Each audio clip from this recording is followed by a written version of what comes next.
the back. And it's going to be a weird year, but we're gonna muddle through, and we're gonna do great. And it's wonderful that we can gather here in an event like this safely during a pandemic, and visit with the wonderful Wajahat Ali. So before we begin, let me just say a couple words of welcome also to our online audience. Wonderful to have you as well. Waj is waving. He's a crowd pleaser, right? Yes. So we have some co-sponsors, the Triangle Center on Terrorism, Homeland Security, American Grant Strategy, the Duke Sanford School of Public Policy, of course, where we are this afternoon, Duke Middle East Studies Center, and the Duke Focus Program. Thank you for everybody for supporting this event. These events don't happen because the faculty, do a lot of work. Where they happen because of our staff, and we have a wonderful staff. Thank you to Beth O'Brien. Let's give her a round of applause for making this happen today. Paige Rotunda has been a big help as well. Paige is new here at Sanford, and our AV, our communication staff at Sanford. We have a photographer here. So whenever you have a chance to say thank you to all the different staff here, especially during the pandemic, they are working double hard to actually make Duke work. So thank you to all of them. And I want to make a special welcome to my focus cluster, the geopolitics and culture focus cluster. I hope this is maybe one of the first in-person events that you've had a chance to attend here at Duke. Attending these events and interacting with great scholars, great minds, great people with amazing life experiences as part of your education. So I hope this is your first of many of these wonderful types of events.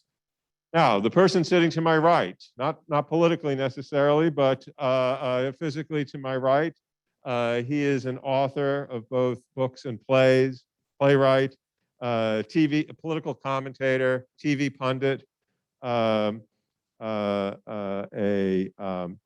Lego maker. Lego maker, there we go. He's an addict of Twitter. He tweets all day. A great dad to 3 children, a graduate of the Muslim Leadership Institute run by my friend and colleague, Abdullah Antepli.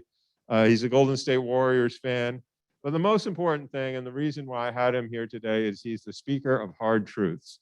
And I think when we're reflecting on a 20-year period like 9/11 and all the ups, the downs, the challenges, that's what we really wanted to do today. Have a frank conversation about tough topics and hear the base truth of the matter. And I know we'll get that from Wajahat Ali. So why don't you join me in welcoming here to Duke.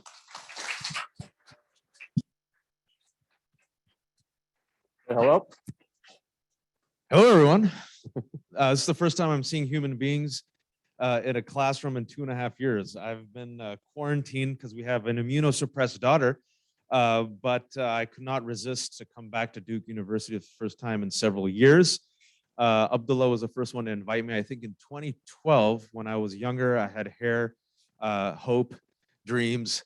I'm just kidding. No, he asked me to come here and be the imam. I remember for like the Friday Jummah prayer. So thankfully not this time. But I appreciate you guys coming out. I was not the first pick speaker. David told me that Fareed Zakaria said no. And then also Hassan Minhaj said no. And Mindy Kaling said no, which was awkward. So I apparently am the 4th pick for Duke University, but I was like, all right, conversation to talk to you guys, live web stream, a nice little poster that makes me look badass. So here we are. All right, the poster was purple and you're wearing purple, so we've been coordinated right from the start. All right, well, let's dive right into it. We discussed this a little bit this morning. You were in your 20s, as old as some of our students in our audience today, and you get awoken to witness the horror of 9/11 on live TV. So to walk us through that experience, and when did you know that this event not only was going to affect the world in a great way, but it was actually going to affect your life in a pretty substantial way? As soon as I saw the second plane hit the second tower. Who here was alive? All right. Who here was like, In utero. yeah. All right. Wild. I was a 20-year-old undeclared senior at UC Berkeley. You don't have to declare a major. So you know how what Do happened? they have any requirements at Berkeley? Oh, just came as the #1 ranked university according to Forbes magazine. Just saying. But you know, fake news. Yeah, fake news. I was 20 years old, undeclared, and trying to figure out what to do with the rest of my life. And I always joked that if Muslims knew 9/11 would happen, I would have not joined the Muslim Student Association. I would have joined the Indian Student Association, where I would have learned how to bhangra and apparently spell and do tech support and date.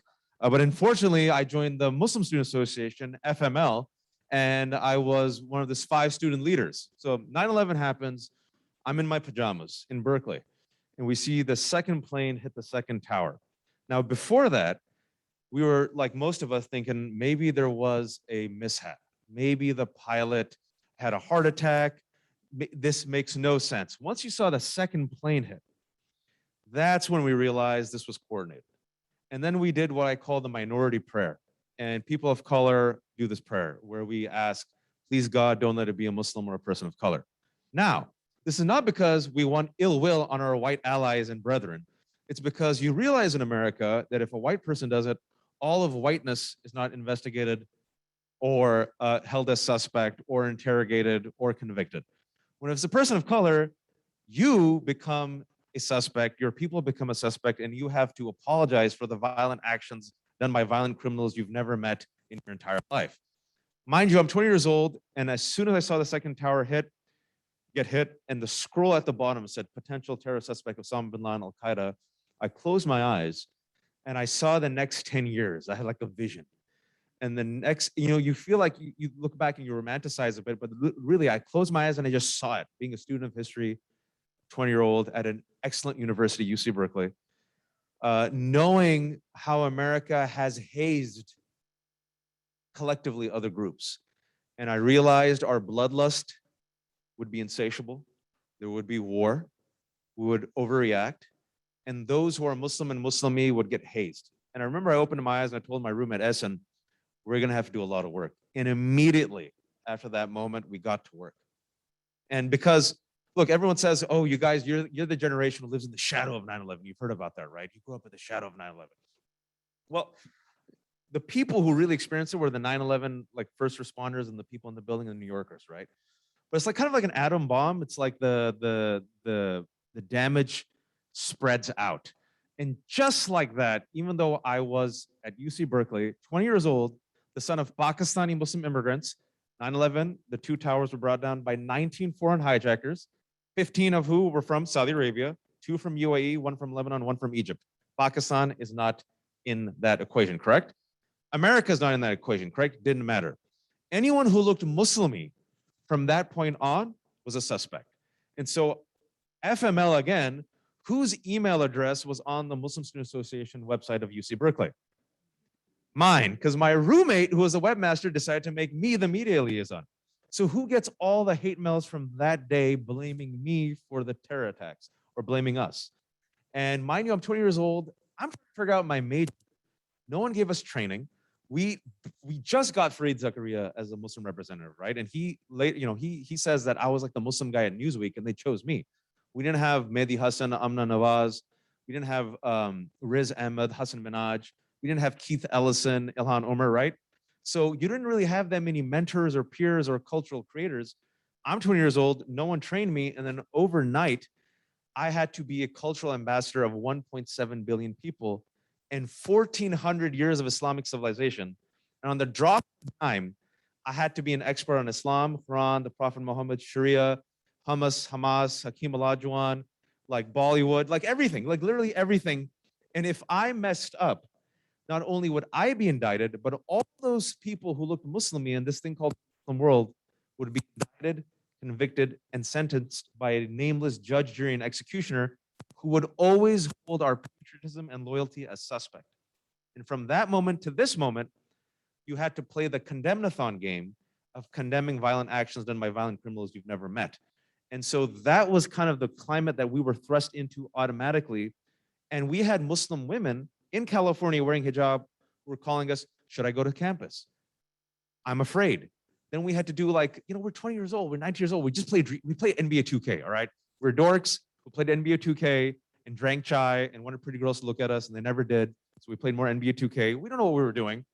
We were just trying to, it was grassroots. It was like the danger room simulation of just trying to learn on the fly. The chancellor calls us. I don't know if I shared the story with you. The chancellor and the president of the university call us like an hour after 9/11. They say, come meet us. We go to a secret meeting with the chancellor and the president, me and 4 other Muslim Student Association leaders. The first question was, Sleeper cell, you mean? yeah, the sleeper cell, literally the sleeping cell, because we used to sleep. The first question was, what do you need? Because they realized the hazing was immediate. The second question was a very tasty question. The second question was, are you guys planning on doing anything? Testing the waters. And so we used that moment to pivot.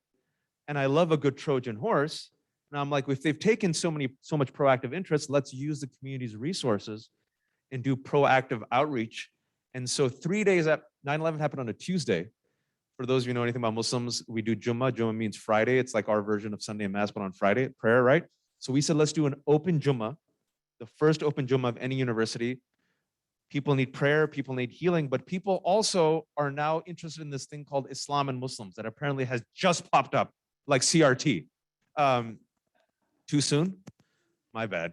And let's invite the community, and we got 1,100 people to come. The chancellor spoke, and then they said, okay, Wajahat, address 1,100 people. And I'm like, okay. No training. Right-wing media comes after us. Like a naive idiot, I say to the producers, are you going to have fair questions? Sure, 2 for you, 2 against you. As soon as I get on the radio, I get blitzkrieg, right? I have to keep my calm. And then right after that, you're having Muslim women who refuse to go to campus. So we had a checklist of 10 Muslim guys who were doing the, what do you call that? The campus chaperone. And Fez, who was the most handsome of us, got all the phone calls. I got 2 phone calls, so it wasn't a complete shutout. But that was just the mindset of school at that time. The country went mad. And so overnight, I became thrust into this role that I now inhabit accidentally. And it was a fork in the timeline. For us, it was a pre-9/11 and a post-9/11. And especially if you were Muslim or Muslimi, you were simultaneously us and them, a citizen and a suspect, a neighbor and a foreigner. And people thought everything was fine until 2011, the Ground Zero Mosque controversy. That was neither a Ground Zero or a mosque, and the emergence of Donald Trump, who ran on a Muslim ban. Well, we're gonna get to all of that. Thanks for that big picture. But you talk in your book, and we've discussed earlier today as well. Yes, everything changed on a dime and a snap. But I think it's interesting. It was really I thought this was an interesting concept that you said. Prior to 9/11, at least your people you knew, people like you, many Muslims were striving to be the model minority, and in some ways to kind of ground yourself in whiteness and trying to be part of the majority, to be part of the power structure and the dominant force in America. And then in a blink and an eye, because of the attack, that avenue for you is really not available anymore. I mean, how did you experience that and grapple with that? Yeah, so model minority is one of the most pernicious myths in America. It's this flattening of the diversity of people of color, and it's so. This is a term you use. Yeah, no, I'm very deliberately. And so the model minority myth and the narrative says is that you too can be an enforcer of whiteness by turning against Black and brown people. You are the good minority, unlike those Black folks. You are the aspirational minority who pulls themselves up from the bootstraps and works hard and doesn't whine and doesn't complain and doesn't believe in CRT. And you too can come to the hallowed gates of whiteness, never enter, but we'll let you come close and you'll be protected. And so for many, not all, Muslims, especially the immigrants who came post-1965 and who achieved a type of middle-class suburban success, They thought, aha, I achieved the American dream. I worked hard. I have white teeth. My children have white teeth. They went to good schools. They got good jobs. We live in the good suburbs. I have a Honda and a Toyota. And I also have a BMW. I married a good wife. And then we've given this recipe of success to our children. And then they will replicate it. And then their children will replicate it. And they'll be doctors and engineers and business people. And no one will be a writer because that's failure. And everything is perfect. And we will chase whiteness and we will run as far away from blackness as we can because unconsciously, many of the immigrants who came here, they looked at the American landscape and they said, who's on the top? Who has the power? Who's on the bottom? Who is beloved? Who is hated? Where should I run towards? And who should I run against? That's why it was so toxic. And what 9/11 did, it was a rude awakening for many, a baptism by fire. Because of what 9/11 did for many of those uncles and aunties from our communities, not all, was that no matter what I do, no matter how good I am, no matter how hard I work, no matter how good my credit score is, no matter how many hours I worked on Saturday and Sunday, they see me as a terrorist. My citizenship is conditional. Everything just like that. Thanos snap, turn of a dime, gone. And many of these folks, the year before in 2000, guess who they voted for? Bush or Gore? Bush. In 2000, there was something called the Muslim bloc, where specifically Arab and South Asian uncles and aunties decided to vote as a bloc, and 70% of the votes went for Bush. And Grover Norquist, who's a conservative, did active outreach to Muslims. Bush went and visited Muslims. He talked against secret evidence. And Florida, if you guys remember, was the pivotal state, right? 95% of Florida's Muslim votes went for Bush. Grover Norquist later crowed, without the Muslim vote, Bush would have never been elected. I did not vote for Bush. I begged Muslims not to vote for Bush. Obviously, they did not listen to me. African-American Muslims said, y'all are on your own. We're voting Democrat. You're going to learn the hard way. And then a lot of people said, but we voted for Bush. But he reached out to us. We did everything right. I'm not one of those terrorists. I'm the good immigrant. I'm the good Muslim. And what you realize is it didn't matter. It didn't even matter if you were a Muslim. It just mattered if you looked Muslimi. Because the first hate crime after 9/11 was against Balbir Singh, a Sikh Indian gas station owner in Mesa, Arizona, who was killed by a white supremacist who wanted to get revenge against those who brought down the towers. And just like that, everything you've built in America, the bubble burst. So let's talk about President Bush and the way he essentially framed the American response, both internationally and domestically. He gave a very famous speech. My students will be getting to this soon, on September 20th to a joint session of Congress. At that point, he said, you know, the war on terrorism starts with Al Qaeda, but it doesn't end there. So essentially declaring the war on terrorism. But he also came up with a theory. He also came up with a theory about what really motivated Al Qaeda, and it really framed, I think, in a lot of ways, how Americans started to understand this conflict, and then, you know, how America responded to it. And Bush said this in his speech. He said, Americans are asking, why do they hate us? And he said, they hate us. They hate what they see right here in this chamber, a democratically elected government. Their leaders are self-appointed. They hate our freedoms, our freedom of religion, our freedom of speech, our freedom to vote and assemble and disagree with each other. These terrorists kill not merely to end lives, but to disrupt and end a way of life. With every atrocity, they hope that America grows fearful, retreating from the world and forsaking our friends. They stand against us because we stand in their way. There's a lot of truth, but a lot of problematic framing here. I'm wondering what is your response to this language? I think on the street they say that's bullshit. I think, are we allowed to say that? Yeah. I told you you'd get hard truths, right? I love how the architects of the war on terror, like now George W. Bush is seen as an eccentric painter who gives toffee to Michelle Obama. It's amazing who gets to fail up in life, right? It's like, I do paintings. I do paintings. Here's a fireman. I'm like, you're a terrible president with a terrible legacy. But I digress. George W. Bush went after 9/11 did one thing right, which is he visited a mosque and he addressed the nation. And he specifically said that this is not a war against Islam. And he said, if you look at what he said about Muslims, you'd be like, there's no way a GOP elected official ever said this, right? We're not at war with Islam. We're not at war with Muslims. They're our neighbors. I hate the fact that Muslim women who wear hijab are afraid to come out. We're against the evildoers. Islam is a beautiful religion. I joke, but it's sad that if George W. Bush, who was president for 8 years, ran on the GOP ticket in 2024, they would hate him for being a Muslim lover and an immigrant lover. And Stephen Miller actually openly says that. There were two pro-immigrant, two pro-Muslim. The reality of what he said to cut the bullshit is that they did a poll. Gallup did a poll of 1 billion Muslims in 2009. What do you think about America? Guess what they said? They love America for freedoms, for opportunities, for education, and for our technology. What do they hate America for? The hypocrisy between our alleged values and our foreign policy, and the disrespect towards Muslims and Islam, especially in the media.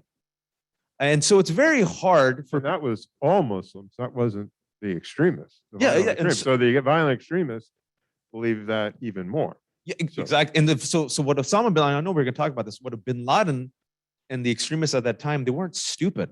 They realized they could not destroy America. Bin Laden's not an idiot. Bin Laden was radicalized in 1979 when Soviet Union invaded Afghanistan. That was his shock and awe moment. That's what radicalized that generation of mujahideen, who at the time were freedom fighters and beloved by America and Reagan. Some of them then became further radicalized and became members of extremist groups. What he said was, we learned that we could bleed the giant. We can overextend them. We can bleed them dry. So learning from how they got Soviet Union out of Afghanistan after 8 disastrous years, which of course, everyone says, why don't the Afghan civilians fight up? And I'm like, yo, these people have been oppressed for 40 years. First the Soviets, then the Afghan warlords, then the Taliban, then NATO and US forces, and now the Taliban again, bombing their infrastructure. And now you're telling them, why don't you just rise up? Well, maybe, if they didn't get invaded and bombed and oppressed, yeah.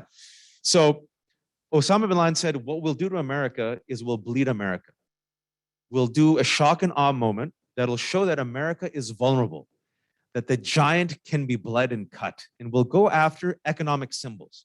And we will literally bankrupt them, because knowing America, they will overextend their resources, we'll drag them out into wars like Vietnam, they'll bleed, and the American people eventually will be so sick and tired of our warmongering that America will retrench from the Middle East. That was his goal. America will retrench from the Middle East, and then finally, America's friends, who are dictators, right? Egypt, Yemen, Saudi Arabia, these corrupt Muslim authoritarian leaders, we will overthrow them.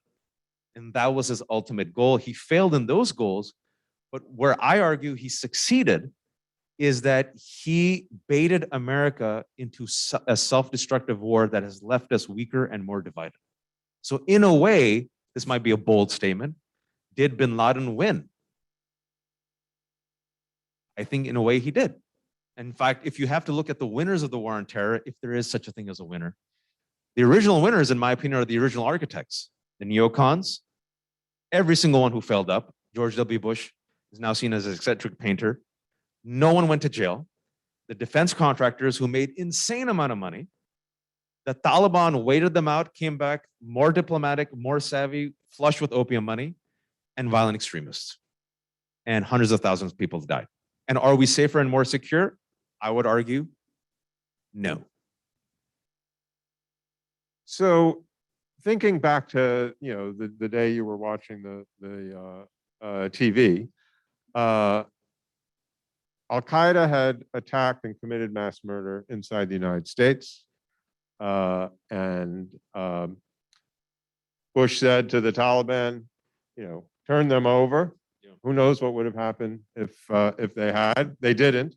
So was it really conceivable that we would not use military force in some way, shape, or form to address this?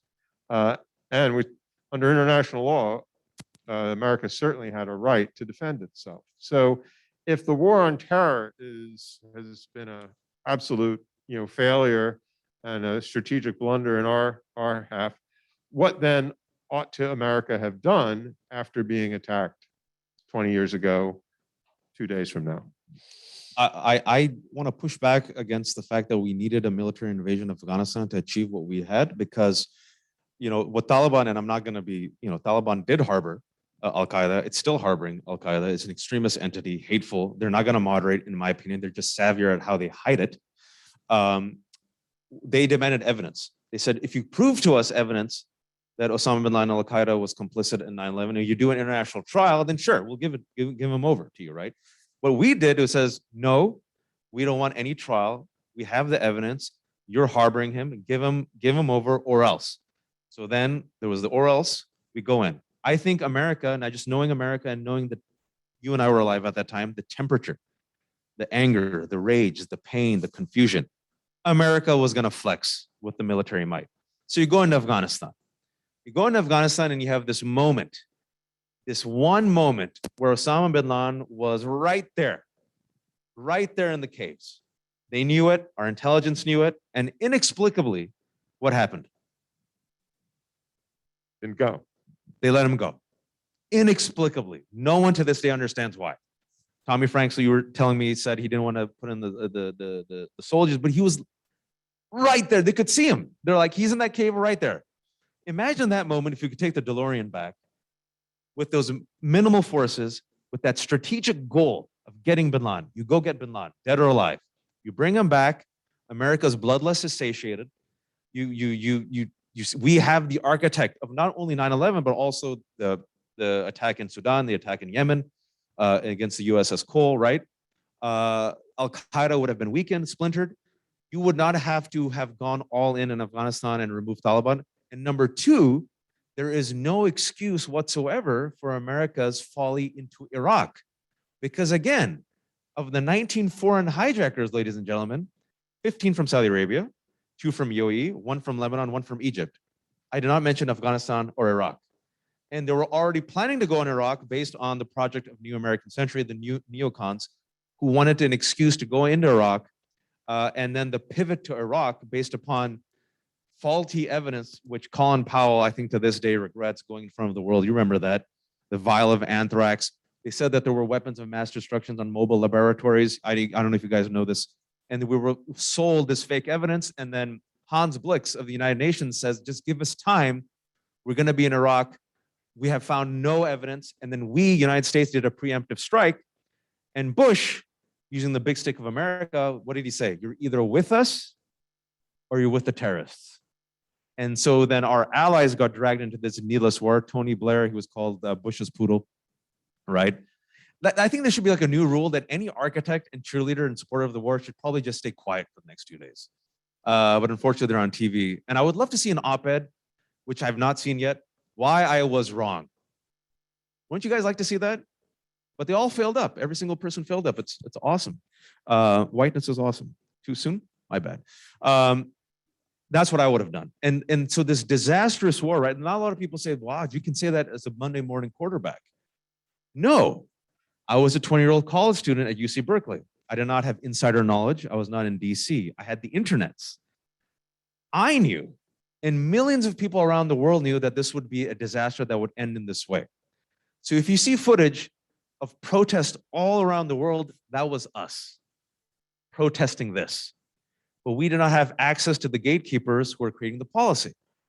There was only one congresswoman who did the no vote against the initial authorization to use military force, and that was Congresswoman Barbara Lee from Berkeley. I was at UC Berkeley. And you should listen to her interviews where she says the hate that she got. 20 years later, now people say, okay, you were right. And she never relented. But all of us, what was so painful for us, your first question was, we did everything that we could, and it wasn't enough. We were out on the streets, it wasn't enough. We mobilized the youth, it wasn't enough because we didn't have access to power. And so how that inspired many people in my generation, they're like, we did everything from this angle. Maybe some of us have to go and change the policies. Maybe some of us have to go into politics. Maybe some of us have to go into academia and write the think tank reports. Maybe some of us have to go in the news media and actually be the protagonist of this narratives instead of always being the token Muslim asked to condemn violent acts. It had a profound trauma, a lingering trauma, I think, on a lot of us that in some way inspired a progressive change. You guys with me so far? Are you bored? I think boring an audience is a sin in all religions. I think it's in the Bible, like Corinthians chapter 2, right? Verily thou shan't boreth an audience. It was in the Trump Bible that he held upside down. Uh, so I'm not sure Tommy Franks necessarily had bin Laden in his sights, but he was certainly at Tora Bora, and the American troops certainly were there. And bottom line is that bin Laden did escape. And that was our one moment we had. Right, absolutely. All right, well, let's turn back to some of the things you were saying before about the challenge Muslims around the world and here in America especially had, which was simultaneously trying to both defend and explain Islam and Muslim civilizations, not the same thing, Yeah. and also denounce and distance yourself from the heinous acts of the extremists. So how does the community, how do you as a person, and then how does the community try to accomplish that challenge? So you have to realize a lot of people who say, why did you guys apologize? I didn't apologize, but some people did. Why did you guys defend? You guys should have just thrown it down and said, F you. Easier said than done if you're living in a rural part of America in 2001. You could do that in New York City. You could do that in some parts of Chicago. But even now, to this day, when I talk to some young students, they're like, yo, I'm surrounded by like Trump voters. And I need a different strategy. I can't just not explain these things. A lot of these people are well-intentioned, but they think that Islam is Osama and Saddam. So it was like a multi-pronged effort, like ecosystem of resistance, where you're dealing with bad faith actors that no matter how many times you give them the evidence that people have condemned terrorism, you still get asked, where are the modern Muslims? Where are these unicorns? Are they in Agrabah? And you're like, oh my God, like, were we still asking this question, right? And eventually you realize no matter how much you engage in these mental linguistic gymnastics, you'll never win. For some people, that took some time. They're like, maybe this time, if I just show the 30 pages of condemnations by imams and mosques and religious leaders, will be enough. It was never enough, right? Then some people say it's education. So you become what I call the Muslim Wikipedia entry, where you go on this, Islam means this. And we, read the Quran. And this is what Sharia is, all right? Then it becomes be the friendly Muslim neighbor. Maybe if they just met a friendly Muslim, a smiling Muslim, they'd see that we're just like them. And they eat PB&J and we eat hummus. And everyone will get along. Then some people are like, F all this, we have to just resist because the entire structure is corrupt. So working in the inside will mean you become complicit. We have to work on the outside. Then other people were like, no, join the system and change it from within. And the whole time you're exhausted because all of us were Muslim firemen, pretty much. There was multiple crises. There were a few of us. We had no training, very few mentors, and we were stretched thin doing pro bono work, essentially, because there was a crisis in Iran, Muslim Americans. What do you have to say about that? 7/7 bombing, 2005 London. They're asking me about it. I'm like, yo, I'm not British. What? It didn't matter because after 9/11, what happened was it became a civilizational threat. Us versus them. Islam versus the West. Who is Islam and who is the West? No one has told me to this day. Islam became defined by the violent acts of a violent extremist minority rejected by the majority of Islam and Muslims. The West, for many Muslims, became George W. Bush and an imperial war against Muslims. It emboldened extremists on the both sides. And in between was the fog of war, disinformation, existing stereotypes. A beautiful climate for Islamophobia to rise and to be weaponized by politicians, right? You are a beleaguered community, 1% of American population, even though you've been in this country for 400 years because 15 to 30% of the slave trade that was brought here forcibly against us will were Black Muslims. You don't have the institutional power. We had 0 elected officials at that time. We didn't have any people on like news. And so you feel like you're fighting against multiple fronts with both hands tied behind your back, just trying to survive. That's how it was after 9/11, just trying to survive. And you're trying to make the calculated play just to keep your community alive, right? But then what happens is there's a maturation process. Young folks grow up, and young folks say, I'm tired of playing this okie doke game. I'm tired of the condemnathon. I'm tired of being the moderate Muslim. I'm tired of always having to prove my civilizational capacity and worth. Maybe I don't want to be a doctor or an engineer. Maybe I want to go into the arts. Your mom's like, no. Like, yeah. Why did our ancestors come here? So you could be an English major? No. And then you saw a new generation rise up. And then you saw a lot of those Muslim communities that voted Republican based on family values and lower taxes, and they talk about God, realize that that part of America, no matter what they do, hates them. And so that's why they shifted towards the Democrats, right? And you saw kind of a realization that no matter how hard you work, working in isolated silos, it's not enough. You need to become part of a movement and stretch and expand two things: what it means to be an American Muslim, working with other Muslims you would never talk to. And then the second thing was, wait for it, you might have to work with the gays and the feminists and the blacks and the Latinos and the low income folks and the secularists. And if you show up for them, they'll show up for you. Now you might think, Wajahat Ali, what are you talking about? You know, I see these multicultural coalitions. Gays love the Muslims, and the Muslims love the black folks, and black folks love AOC. 2010, if you told me that Muslims would be like standing hand in hand with LGBT leaders, I would say, get the F out. In 1996, if you told me that a lot of Muslim organizations would even vote, I would say, get the F out. Because Muslims at that time in 1996 were debating whether or not voting was halal or haram. And I was just putting my head in the sand, like crying, just like tears. And when they did decide to vote as a bloc, they voted for Bush, FML. And so you see the maturation and the evolution of a community in real time, besieged on all sides, not just by the right wing, but also, let's be honest, by liberals and Democrats who threw them under the bus. Even going up to 2016, where I was at the DNC, covering the DNC, and Bill Clinton, out of his like 30,000 word speech before he introduced Hillary, had like 2 lines on Muslims. I know you guys should go Google this right now on your phones. Bill Clinton's speech 2016 Muslims. He gives like a 2-sentence conditional clause for Muslim acceptance. He goes, and if you're Muslim and you're here and you love America and you love our freedoms and you hate terrorism, stay here and join us and keep America safe. I got like, after the third and, I got like lost. I'm like, and like, it's like 6 ands there. And so that was Bill Clinton in 2016 talking about Muslims, that you are the good Muslim if and only if you help us in our national security narrative. So imagine how that is for everyone else who's listening. If you're a Muslim born and raised in this country, oh, I can't just like wipe Cheeto off my shoulder and play like, you know, Fortnite. I have to somehow like freaking kill ISIS. And then maybe this country will love me and accept me. So that was 2016, only 5 years ago. Yeah.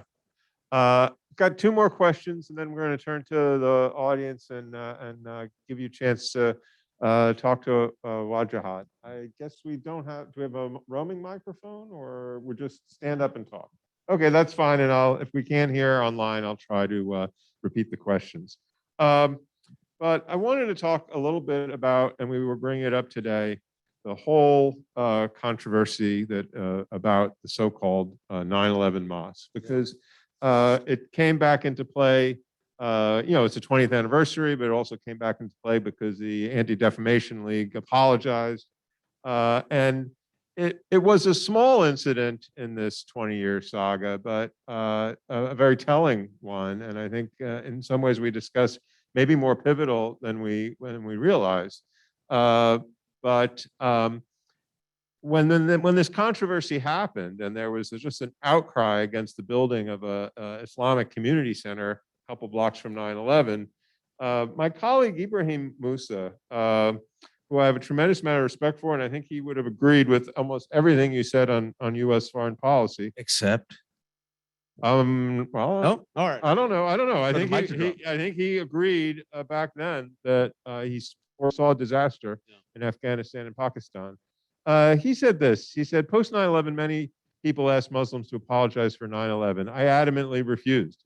To apologize, I said to myself, was to accept responsibility, accept collective guilt for something I did not do, nor what a majority of Muslims did. But I did realize something. I need to apologize to my fellow Americans and all victims of terror who suffered for harm committed in the name of Islam. I have to do so unconditionally, irrespective of creed, ethnicity, or citizenship, for the terror committed in the name of my faith, my deity, my prophet, my community. I also make this apology to Muslim victims of terror. They are the unsung thousands who have been killed and maimed by lurid theology. So what do I apologize for? I apologize for the hurt, pain, and loss caused to the family members of those who are dead and to the survivors for the deeds committed by people who acted in my name as a Muslim. And this has always really made me think a lot. And that's what we're doing today. So I just wanted to get your reaction to what Ibrahim said. It's very generous words. I think it's sincere. I think people needed to hear that. I don't know if people still need to hear that. I hope not. And the reason being is you don't look at historically, we're dealing with whiteness in America, right? We're dealing with white supremacy. I'm not talking about white people. I'm talking about an ideology and a structure and system that believes that a certain group of people deserve to be on top at the expense of everyone else. I am not talking about white people. You guys with me so far? Okay. We're dealing with structures that are at play where people of color or those who are seen as a minority, right, oftentimes have to be hazed. What was it called in the conversation we just had before? The social debt, to be absorbed into whiteness or get near to whiteness, right? And you've seen what happened with Muslims after 9/11, very similar to what happened to Irish Catholics in this country, similar to what's happened to Eastern European Jews. If you see the talking points and the conspiracy theories, I've done this before in the research and even in speeches, I just implement Muslim in there and people nod their head. I go, actually, this is a talk from 1920s. They're talking about Catholics. They're talking about Jews. And people go, oh. So oftentimes in America, it's a remake. And there's just a new boogeyman and a new villain, right? In the 1870s, 1880s was the Chinese invasion, the yellow fever, the yellow threat. And then they used that to demonize the Japanese Americans against World War II under a national security narrative. There's always a national security narrative, demographics, population, xenophobia. This is nothing new. The difference is for the rest of us, we don't want special accommodations. We want equal accommodations. We don't want special status. We want equal status. We don't want special opportunities. We want equal opportunities. Why am I saying this in answer to your question? Because the number one domestic terror threat in America right now is white supremacist terror. White power movements are intersecting and like coming together like Voltron, okay? It is being mainstreamed through conspiracy theories like the replacement theory, QAnon, deep state, merging with militia groups, right? The alt-right incels. But the core ideology really is white supremacy. And it's animating different parts of this white power movement. Now, when this happens, we do not expect someone who self-identifies as white to apologize for the violent actions and criminals of a deranged extremist white person. That community is not surveilled. There are no special congressional hearings on that community to talk about the special problem of radicalization with white folks. That's what happened to Muslims. There is not a registry program. That's what happened with Muslims. There is not the NYPD spending all its resources for 10 years mapping those communities with those Muslims. We do not expect white leaders to come on MSNBC and CNN and apologize for the criminal acts of people they have never met. We do not see insane amount of coverage and headlines, 7 times as much more coverage when there's a Muslim terror suspect versus a white terror suspect. The language of lone wolf versus terrorist all depends on the Family Guy color chart, if you've seen that meme, right?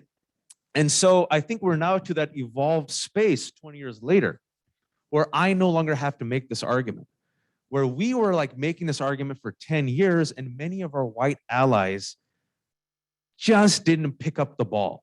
But I've seen a shift in the last 2 or 3 years where when this happens, I don't have to be the Muslim fireman and write that op-ed that I've written like 14 times before, because there's enough type of cultural training that many non-Muslim allies are saying, wait a minute, why are we asking the Black or Muslim or Latino community or communities to apologize for X?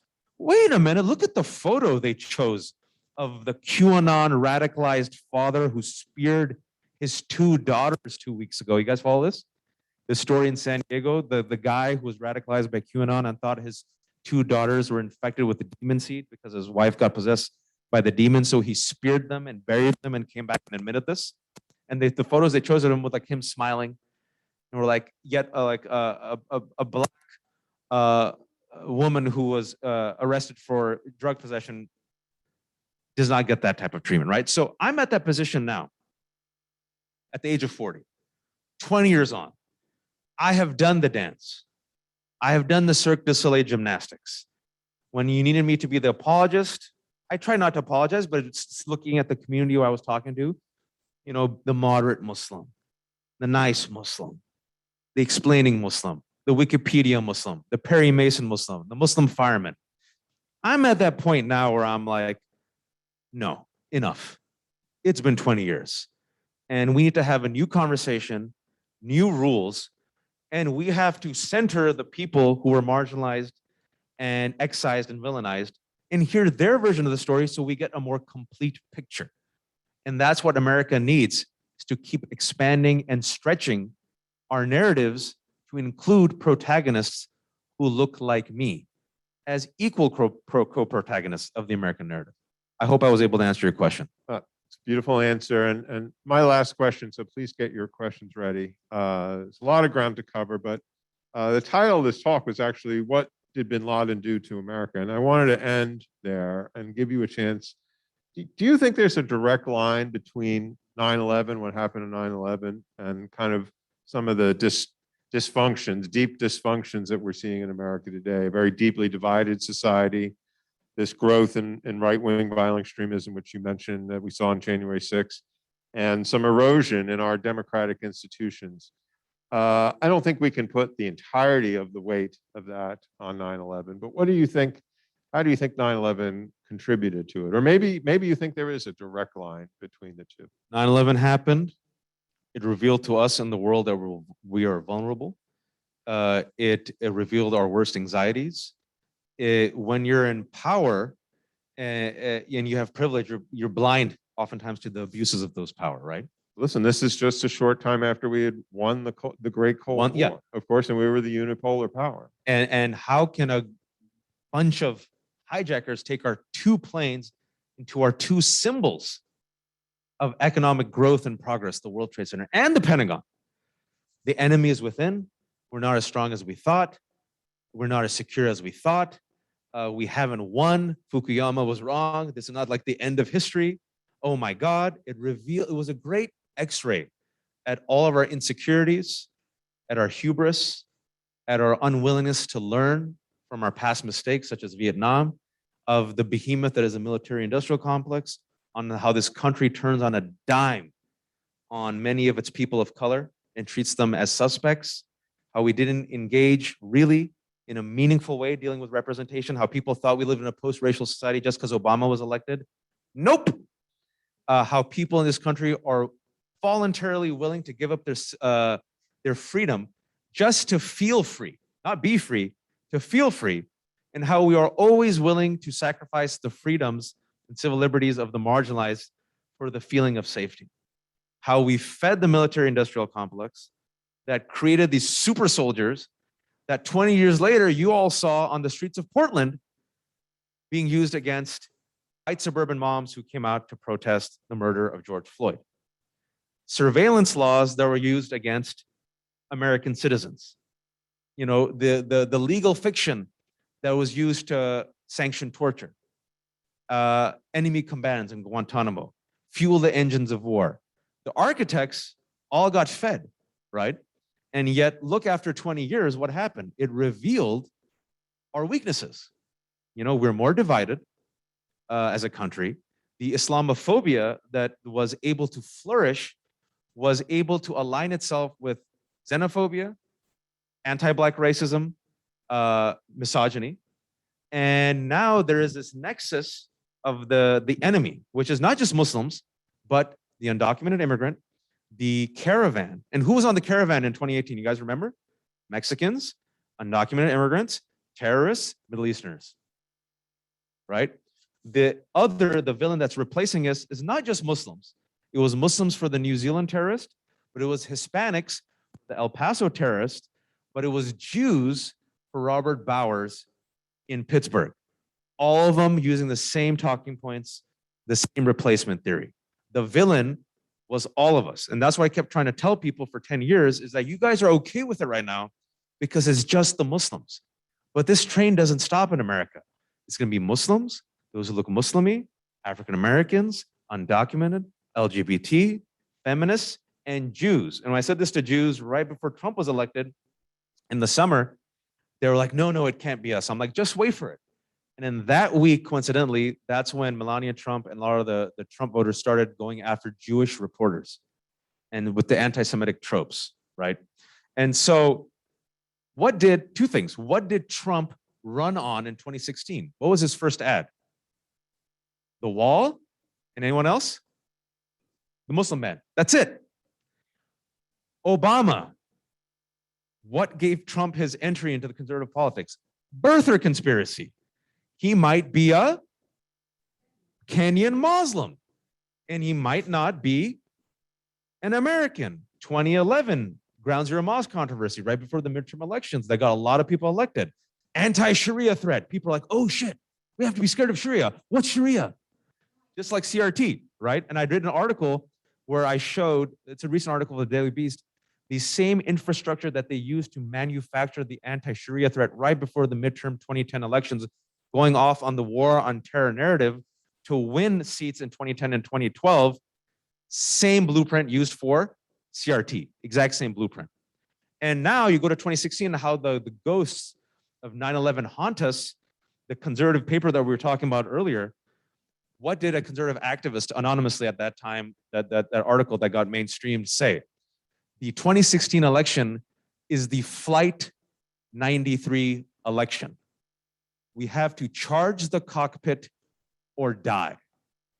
The language of 2001, 9/11 being used for a 2016 election to rally conservatives because they thought if Trump does not win, and God forbid someone with ovaries wins, everything will fall apart. And so here we are, haunted in many ways more than one by the legacy of 9/11. And if you need winners, there's no winners in war. I again will conclude by saying the winners were the original architects: Bin Laden, Taliban, neocons, and the defense contractors. Okay, who would like to participate in the conversation today? Okay, we got a lot of hands and we'll try to get to as many as possible. And I'll be brief. So he's going to answer briefly and you're going to ask a question, not make a speech. So our first person right here, tell what your name is and ask a question, please.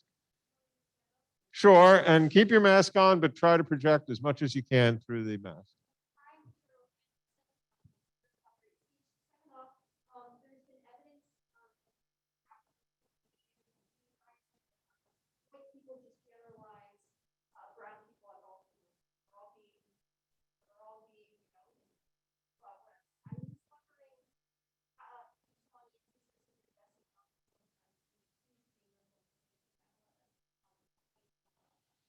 Very quickly. So online, if you could just quickly. Yeah, so quickly is there's evidence showing that a lot of times there's some white folks who lump people of color, and oftentimes that lumpage comes with the negative stereotypes and how they see non-Muslims.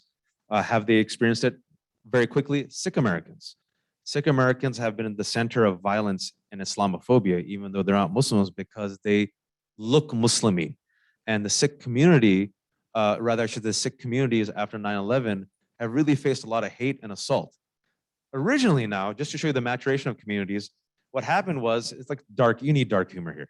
So like after 9/11, people would say, hey, we're not those Muslims. We're not those Muslims. We're Indian Hindus. We're Indian Hindus. We're good. Gandhi, Bollywood. Or Sikh Americans are like, not Muslim, Sikh. Or Arab Christians goes, I'm Arab, but I'm a Christian. It didn't matter. Bigots aren't nuanced, right? And like a lot of Pakistani uncles and aunties in the 90s were like, we're not those crazy Arabs. This is those crazy Arabs that did suicide bombing. Not us. We're Pakistani, biryani. And then in the early 21st century, Karachi then became the site of terrorism. And Arabs were like, we're not those crazy Pakistanis. And what you learned early on, and of course, some people were already on top of this, But many of our communities, they realized it took 2 or 3 years, we have to build a multicultural coalition. You need an Avengers because haters don't care. I want to say they're coming after all of us. And that was a baptism by fire that it took us a while through hard knocks to learn. One of the positives, if there could be a positive, is it took that moment of crisis and pain for us to come together around shared values and put some of our baggage to the side. But Sikh Americans, Hindu Indians, Arab Christians, Persian Jews are included among the many victims of the post 9/11 Islamophobia climate. Okay, let's see, go ahead, right there. Sir.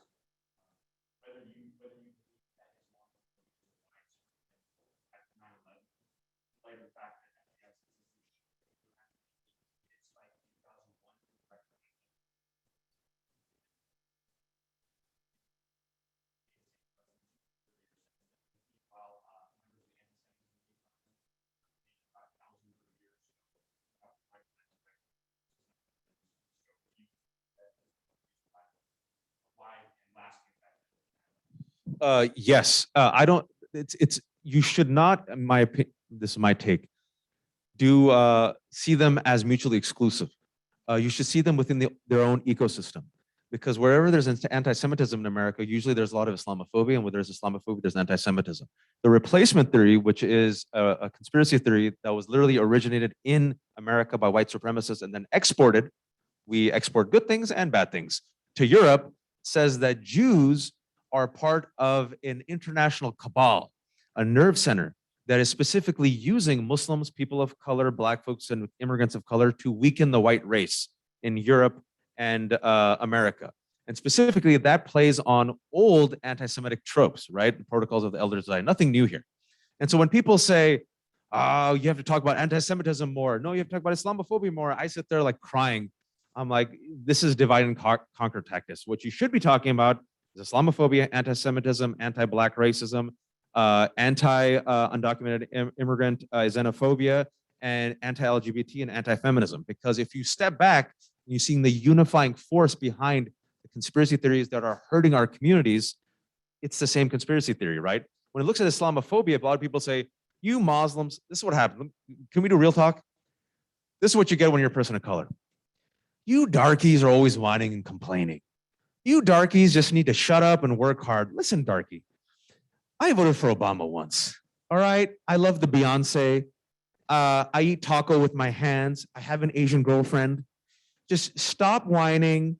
And the real victim is white folks. And you guys have it good and you just want special attention. I'm done with Islamophobia. Well, I'll give you the election of Donald Trump in 2016.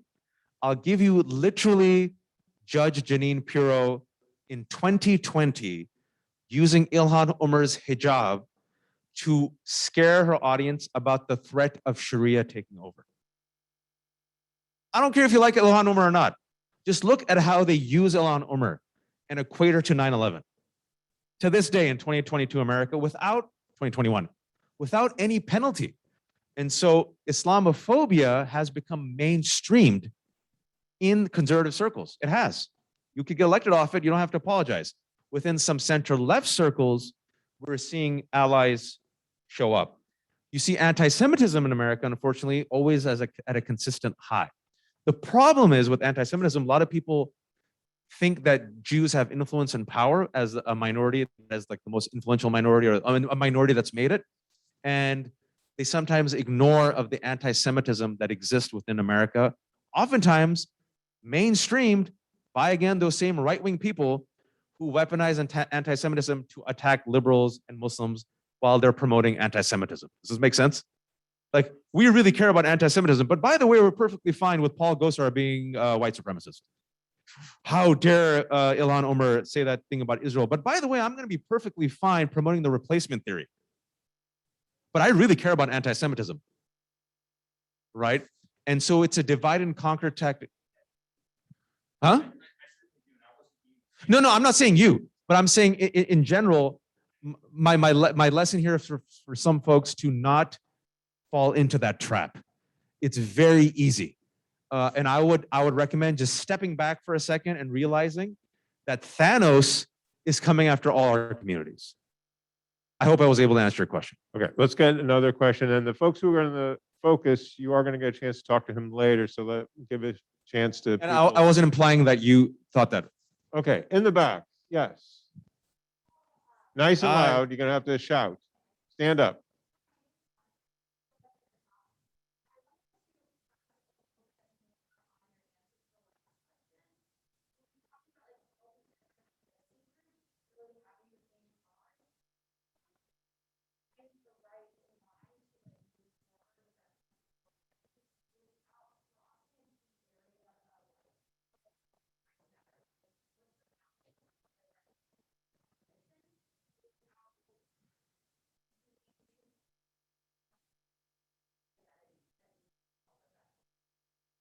Oh, that's a very good question. I don't think you can get away with it without including the specific identity. For example, this is what's hard with what we're looking at is a multicultural majority. The reason why it's hard for Democrats to really coalesce is because you're dealing with so many different groups, so many different identities, right? Ethnicity, sexual orientation. You're looking with women's rights. You're looking with immigration rights, and to create those relationships requires time, it requires honesty, it requires tough conversations, and it requires reciprocity. And sometimes it feels like while we're building this multicultural Avengers, we're dealing with a very organized, zealous, incestuous minority that is able to rally despite the differences. And if you're putting me in a fight and you say you can give me a flabby, moderate majority, versus a very dedicated, organized, absolutist, zealous, well-funded minority, I'll take the minority. They'll carve the majority like butter, right? Divide and conquer.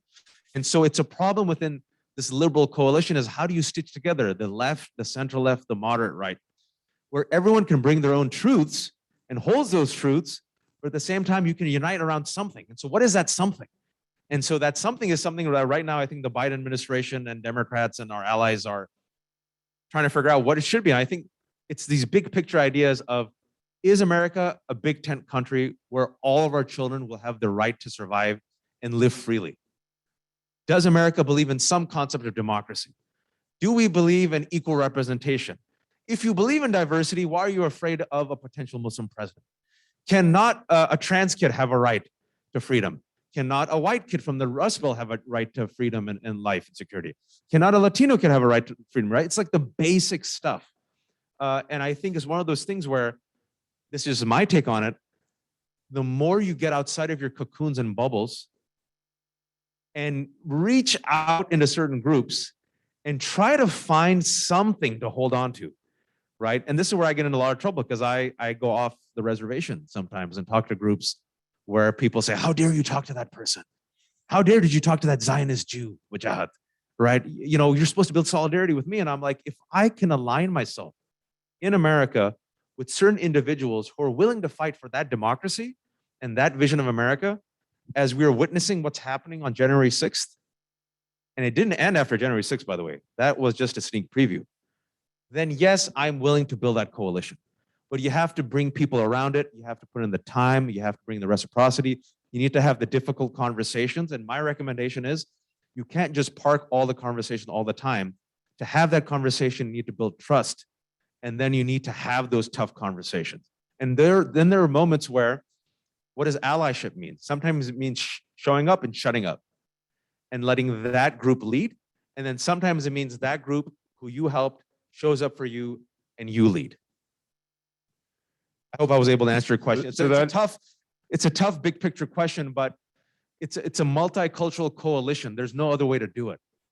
There's no other way to do it. So in short, with like the two of us, it would be save the democracy. We'll fight over the West Bank later. See, oh, so you want to go there, right? I mean, I think you could do both at the same time, but if you're putting it in that stark terms, in the United States of America, where you and I have chosen to live, where you and I are citizens, where you and I have chosen to raise our children, you and I have little impact at this moment of what's happening in Israel and Palestine. Yeah, no, I agree. And- I'm saying and you and me- the principal yeah. thing is saving the democracy. Yeah, and if you and me disagree on that, that's fine. But if you and me believe that your child and my child has a right freedom and security and to live a life without anti-Semitism and Islamophobia, where if they're wearing a yarmulke and my kid's wearing a hijab, they're going to get spit at, and that you or my kid can one day dream of becoming a president, yes, we link arms and we fight for our homeland. Okay. Figuratively fight. The Muslim is saying figuratively fight. I still have to do that. See. Please, in the back there. Nice, stand up nice and loud. It's hard with the mask and all. Yeah. Islam.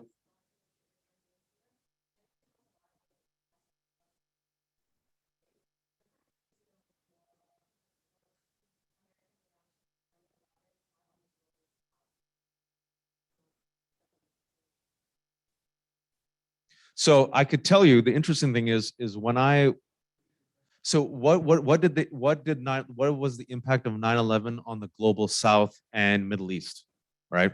So first and foremost, a destructive, bloody, terrible war that killed hundreds of thousands of people, that traumatized and traumatizes generations.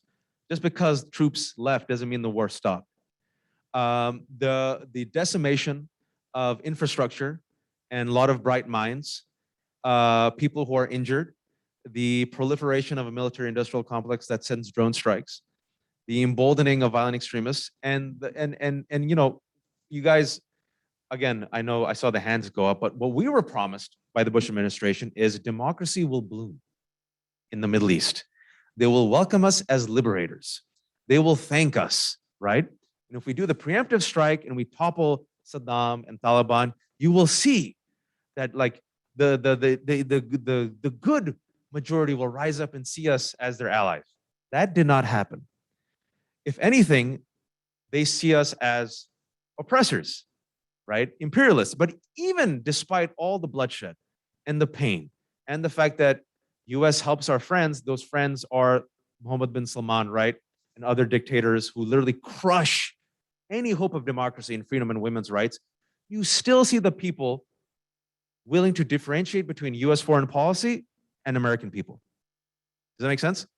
And they say, wow, and then the worst part is, oh, I have family in Pakistan. Pakistan has, you know, some dysfunctions.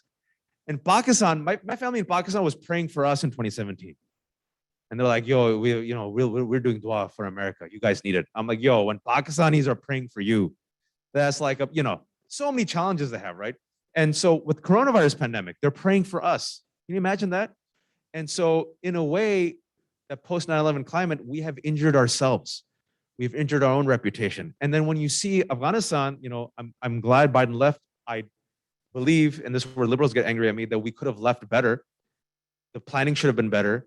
Unless you guys think, people handing their babies to US soldiers at Kabul airport is a good sign of success. I don't. You see a lot of those contractors say, look at America, betrayed us, right?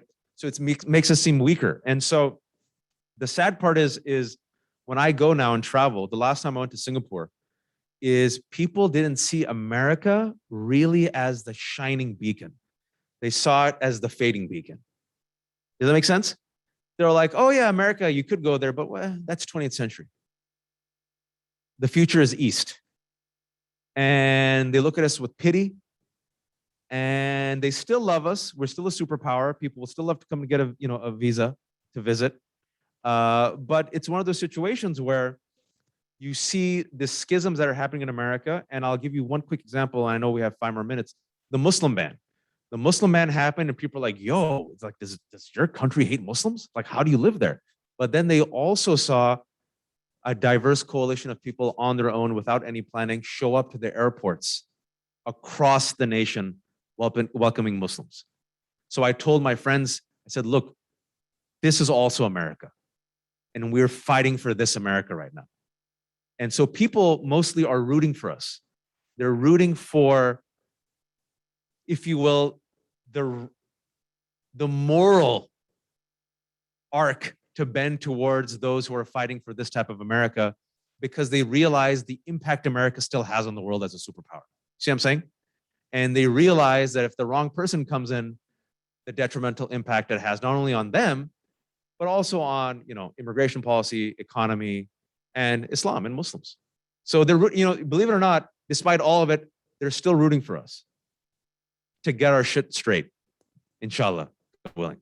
I mean, we saw the contrast, just last week, 2 weeks ago. I mean, we did evacuate 100,000 people, desperate people, of course, that we owed. I mean, I'm not saying, but we did that under, extreme circumstances, and our country and 13 brave soldiers who are on a humanitarian rescue mission sacrificed their life for it. So America has always been, right from our founding, has been a land of, extreme contrasts and irreconcilable conflicts in many ways that we try. And, Obama said it many times about, that we keep striving to become a more perfect union. And it's been a centuries long battle in that regard. Very quickly, the microcosm that you said is a good example, because we got like 100,000 people out, and then an errant drone strike killed 10 civilians and kids.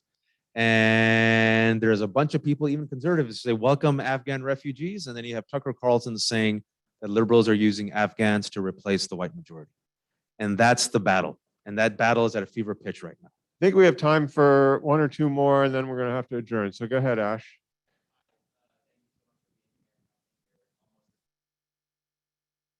Tear of pride.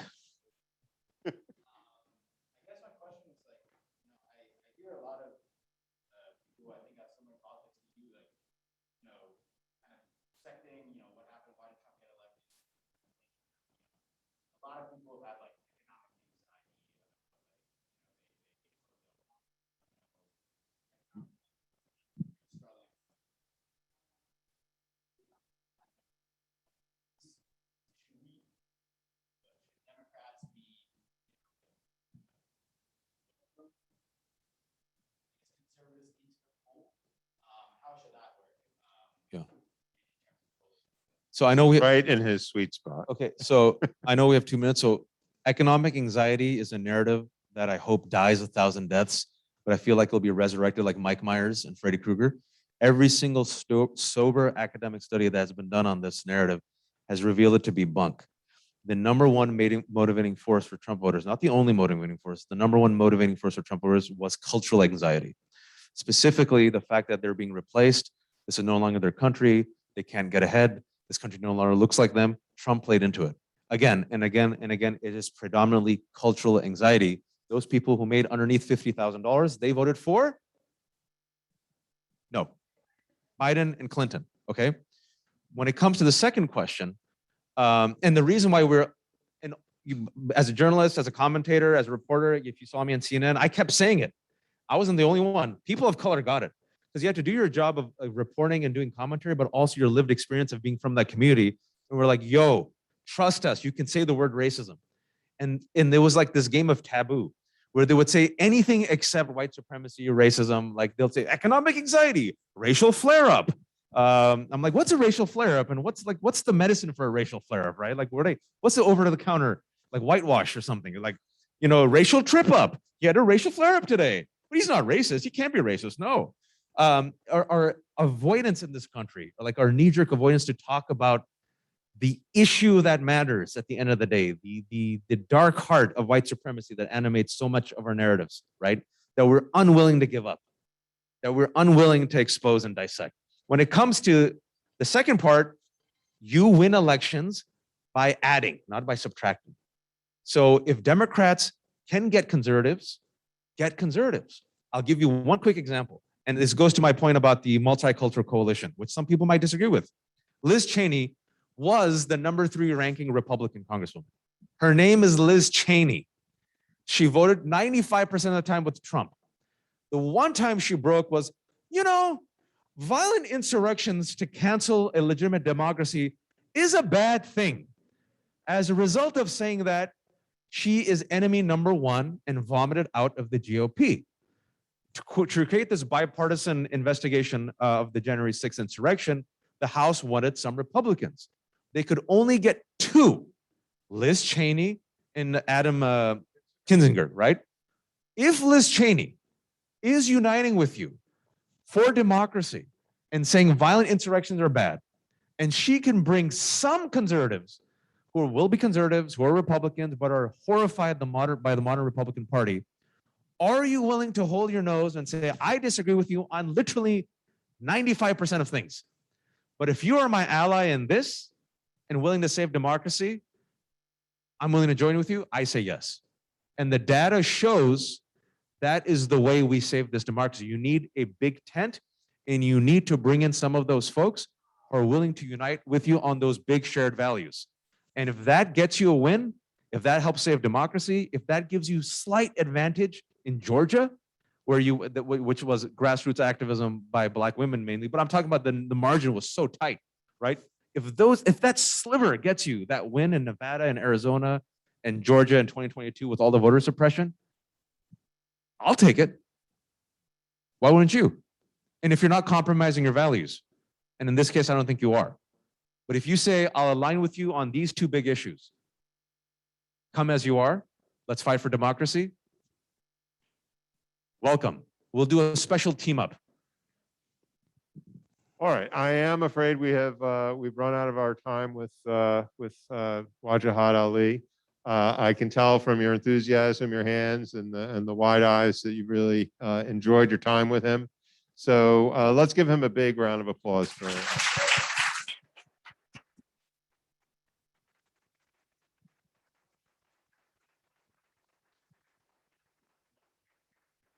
Smart students. Who here is only here for extra credit? This is honesty time. One. Bueller. It was required? We don't know. It's Hassan Minaj. Thanks, guys. Stay safe.